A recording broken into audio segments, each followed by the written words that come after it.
Hello बच्चों, let's read out the questions. The question says a 20 Henry inductor coil is connected to 10 ohm resistance series as shown in the figure. The time at which rate of dissipation of energy joules cross resistance is equals to the rate at which magnetic energy is stored in the capacitor is. यहाँ पर simply आप देख सकते हैं कि एक inductor है, उसे 10 ओहम रेजिस्टेंस से जोड़ा गया है across the battery EMF of E.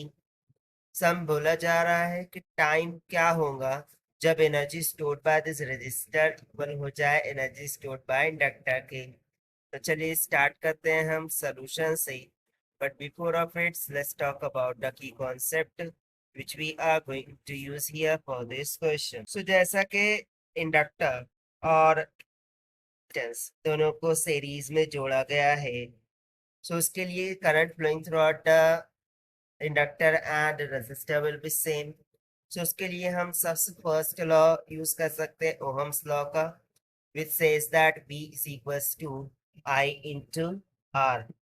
Similarly, the second concept we are going to use the instantaneous voltage equation says as V naught e to the power minus t by tau, जहाँ पर tau time constant को represent करता है, जिसका formula हम third concept में देख लेंगे, that is tau is equals to given by L upon R. सब स्टेप्स का हमें यहाँ पर यूज करना है। तो सबसे पहले तो हम क्या करते हैं कि जो भी एनर्जी डेसिपेट हो रही है बाय द रेजिस्टर, उसे हम निकाल लेते हैं। So energy dissipated by the resistor can be given by ER is equals to, so basically energy dissipated will be nothing but the power dissipated here. So power का formula क्या आता है, V into I. So energy dissipated by the resistor will be VR into I. Similarly जो energy dissipate होंगी across the inductor, वो क्या हो जाएंगी, V into I के बराबर, क्योंकि करंट तो दोनों में सेम ही फ्लो होगा। नाउ अकॉर्डिंग टू क्वेश्चन, यदि हम यहाँ पर देखें, सो जैसा कि दोनों सीरीज में जुड़े हुए हैं, सो दोनों के अक्रॉस में हाफ हाफ वोल्टेज जाएगा, तो टोटल ईएमएफ ई के बराबर है।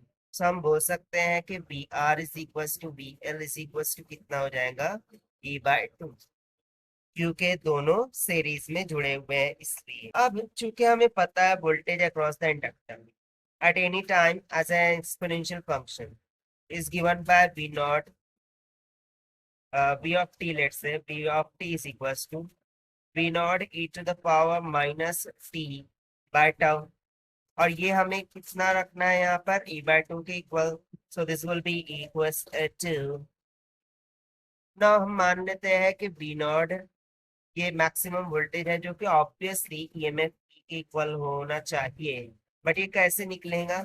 सो उसके लिए हम यहाँ पर इसको वी नॉट रखते हैं और e to the power minus V by tau लिख देते हैं, और हम कंडीशन अप्लाई करते हैं कि let's say at time t is equals to 0, time t equals to 0 पर क्या होगा, V naught will become equals to t because e to the power 0 is going to be 1। तो अब हम सेम इक्वेशन को रीयूज करेंगे।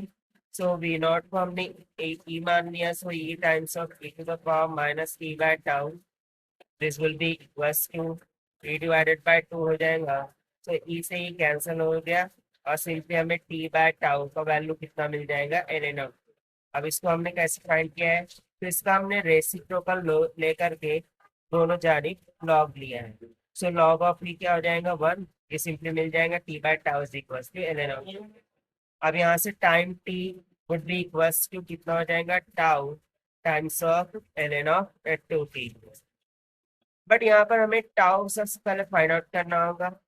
सो उसके लिए हम कैलकुलेशन करते हैं कि time constant tau this can be calculated as L upon R. So this will be equals to, L हमें कितना दे रखा था, 20 डिवाइडेड बाय आर दे रखा था 10। So this will be comes out equals to 2 seconds.